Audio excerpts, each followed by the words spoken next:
Hi there, welcome to the channel, or welcome back. I'm Angela, and today I'm going to share with you guys a little bit of what's been going on in the sewing room. If that sounds interesting, stick around. Before we jump in, I just want to say thank you guys so much for voting on a recent poll that I put up over on my community page. I have this gorgeous sweater knit. It's called Bottle Green. That's the color. It is so pretty, and I have about 1 2/3 yards somewhere in there. And I had a few ideas of what I was planning to make with it and finally settled on one. But since I was so kind of torn in different directions on where do I go with this fabric, I put it out to a poll because I was curious of what you guys would make with it. And you guys came through. The last that I checked, there were almost 60 votes, and there was maybe a 59-ish% lead on one of the patterns. It was a McCall's pattern that I have made before recently, not the version that I would make this with if I were going to choose that pattern, but I did make one of the versions from that pattern. I'll put that picture up right here. And I thought it was really interesting that that's what most of you guys would choose. And of course, I would love to do that too.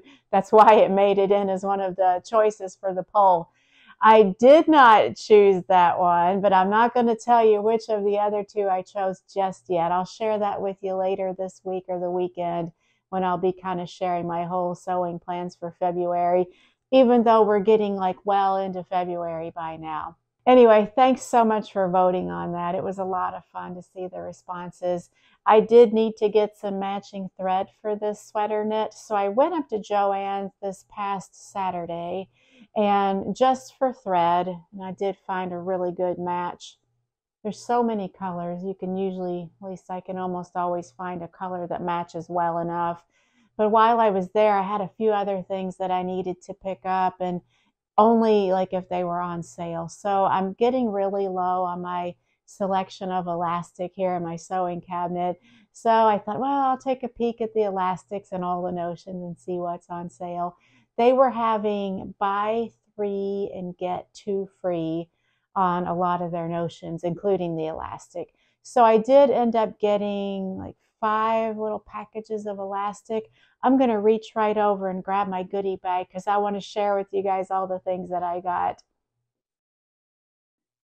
So I did pick up some patterns, which I'll share with you here in a second. But the one thing that's, like I mentioned, I actually kind of was in need of was elastic. So because it was almost a buy one, get one free sale, I went ahead and picked up like several, like 5 different types of elastic, different widths and different types of elastic, like non-roll. And then this one is sport elastic, and it's much softer. Another non-roll, anywhere from 3/4 of an inch up to 1 1/4 inch. So just kind of not like a fun type of sewing supply, but definitely necessary. So I got those. And the other thing that I needed that I have lost mine was a bodkin.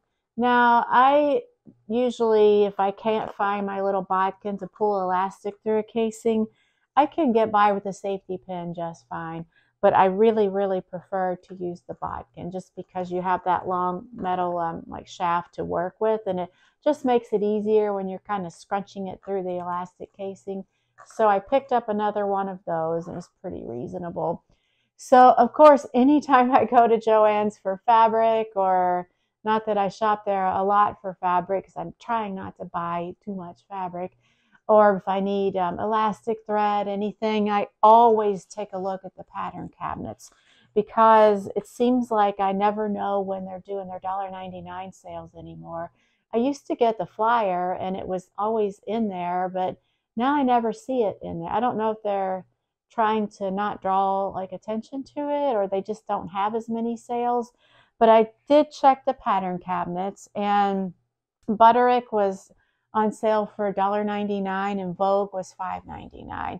And I've mentioned this before on the channel, but I do keep a list on my phone of any patterns that I kind of have my eye on, and not just from the big four, but anything like indie that I can buy online. And when those companies have sales, then I know which ones that I've kind of been eyeballing. So I did get Butterick B6054. It's a wrap dress. And it is, let's see, Maggie London is the designer. And this one is sizes 14 to 22. And I'll turn around and show you guys the line drawing. So you just get the one dress. There's no variations or anything. But for $1.99, it's a pretty good deal. This was published in 2021, and it is for knits. And the suggested fabrics are just jersey. Lightweight, two-way stretch knits only. I don't have any plans to make this soon, and I don't really have a fabric earmarked for it. But I do like it quite a bit. And I think what I love about this, as opposed to all the other hat dresses that are out there on the market, I like the sleeve and shoulder design there. I like that a lot. So I could definitely see enjoying wearing that because, you know, the sleeve variations. And then the other pattern that I picked up was a Vogue V1899.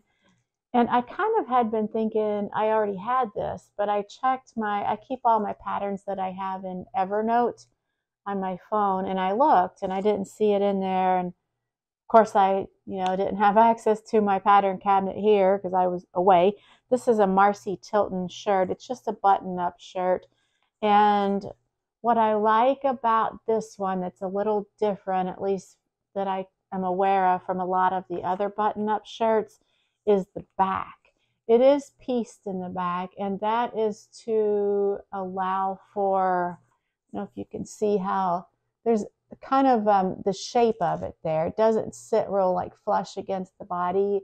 It kind of falls away from the body. So I really love that. And I was on Marcy Tilton's blog, and she was kind of going over this pattern, and that feature really stood out to me as something kind of interesting.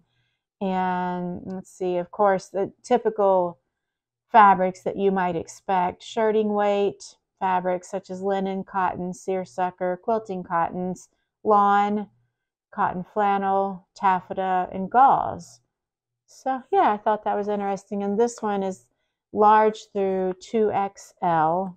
And of course they have the extra small through medium. I think it was extra small through medium as the other options. But I thought that was nice. I have never made a button-up shirt to my recollection. I don't even think I made one in my 20s when I was learning to sew and like making everything under the sun. I'm pretty sure I've never made one. So maybe this will be the first. We'll see. What else? So later in that, it was my husband and I, we were kind of out and about. The reason why we even went out on Saturday at all was to pick up my sewing machine. Not my Janome back here, but my previous sewing machine, my Viking that I've had for like forever. It seems like maybe my mid to late 20s. I've had it for a long time. I love that machine, but it was kind of starting to flake out, and I thought, well, maybe it's time to get a newer machine. So I got the Janome, which I also love dearly. It's a big workhorse of a machine, and I love it. But I did sew with my Viking for at least 25 years. I love that machine. And I don't think, like, as long as I can always get it serviced and keep it running, I don't think I'll ever get rid of it. I just love it so much.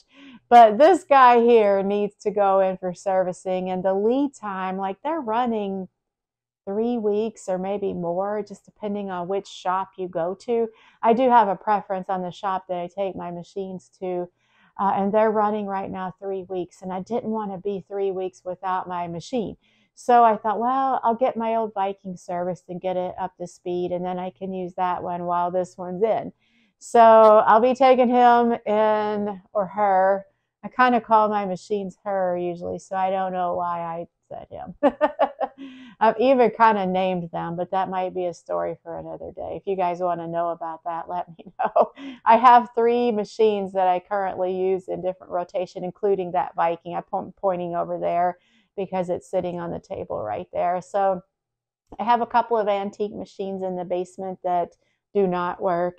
And then my 3 machines that I use somewhat regularly, or as needed at least. They all have names. So it's kind of like a funny like naming story. Let me know if you want to hear about that. Otherwise, I won't bore you with all the details. So we had to go pick up the machine, stop by Joann's, and then while we were when I was at the shop to pick up the machine, I kind of have been eyeballing a serger. They also sell machines in addition to repairing them. So I have had my eye on one of the sergers that they're having for sale there. And the guy was so busy. He didn't have any help that day. And so it was just him running the shop. So he said he would try to get it set up. And then if we wanted to go have lunch or something like that, then we could come back and he would have it all set up and maybe have a minute to show it to us in between waiting on other customers. So we went out and had lunch and stopped by a Walmart that was out in that location, and just to kind of poke around. And of course, I went to the sewing section and I found a couple of pieces of home deck fabric that are really pretty, and they kind of go with my colors in my living room. So I got these. They're 2 yards each and they are 45 inches wide. I thought they would make really pretty like throw pillows. Turn it. I'll hold them up one at a time. So aren't the colors in that pretty in the pattern? It's kind of gray and like taupe and some darker grayish blues. And then this one, which is sort of a beigey gray and cream color. I like them a lot, and they were only, I think, $11 each. So that comes out to $5.50 per yard. So even if it isn't the greatest quality of fabric, it'll be good enough to make a few throw pillows out of. So I did get that. And then we went back to the shop, and he had the serger set up and kind of put it through its paces and showed me some different things and the different stitches and how you would thread it and everything like that. So I'm kind of, I'm close to going ahead and getting that one. I'm not sure. I also did look at a serger while we were at Walmart. It was a Brother 1034D. I've heard so many good things about that one, and it's so economical. The other one at the shop is a Viking. So it's H class 250 or something like that. There's a huge difference in the price. So I don't know if that also means there's a huge difference in the quality. I got to do my research and digging in a little more to see what I can find out, read all the reviews before I spend that kind of money. So I'll keep you posted, but I think a serger is coming real soon in my future. And other than that, the weekend on Sunday, I ended up with a terrible migraine. I don't get those too often at all, thank goodness, but this one was a doozy. I had I was sick to my stomach, sensitivity to light, noise. I had the ocular migraine thing go. If you guys have ever had one of those, you'll know how freaky that is. So that happened while we were out on Sunday. We went to a flea market because my husband wanted to look at a few things there. And we had a good time until that migraine started coming on. Luckily, we had kind of been there for a few hours already. The one that we go to once in a great while is huge, so you could spend hours or days there. It's really big. So by that time, though, we had kind of had enough walking around and looking, so we headed on home. But I spent like the rest of the evening, let's see, I'm recording this on Monday, so this was just yesterday. I was just in a ball, curled up in bed, and finally was able to fall asleep once the headache started dissipating a little bit. But oh, it was a doozy. Oh my goodness, thank God those don't happen too frequently. Anyway, slept off the rest of the night, woke up today. I am in the process of making the item out of the sweater knit. I'm looking for my little sample here. Yeah, I'm cut out the pieces and getting ready to start stitching that up. I'll have an update for you this weekend when I share my February sewing plans. And other than that, that's about all that I'm kind of doing, this week as far as sewing. And if you're wondering, this top I'm wearing is a thrifted. So I didn't make it, but it kind of reminds me of, it was a Simplicity hoodie that I just finished up. Kind of has the little drop shoulders. This is not a full hoodie. It's more like a cowl neck. you could, like, you know, cinch it up a little bit. But I love this thing. I love thrifting, so I was really happy to find this. So that's what I'm wearing and what I am watching and listening to. If you guys care or are interested in this, I've really been into Chris Stapleton a lot lately. Love his music, so good. Just such soulful music, that voice and the songs and everything. And what I'm watching, I've been wanting to share this with you guys, but I haven't done really kind of like a Friday Sews type video where I just do a little bit of catch up on what's going on in my life. But I have been watching a friend of mine's YouTube channel. It's not sewing related at all. It's a cooking channel. I'm going to link his channel below. So if you're interested in that, he's a younger guy. He's a single guy, and he loves cooking. He lives pretty close to us, maybe half hour away, but I've been friends with him. Like my husband, he's one of my husband's friends. They used to work together. And we've been friends with him like for a very long time, but he only recently started a YouTube channel, maybe a year ago, maybe not even a year ago. So I'm kind of wanting to give him a little bit of a shout out. It's all about cooking, and he does everything from cooking on the grill, a smoker, cooking in the Instant Pot.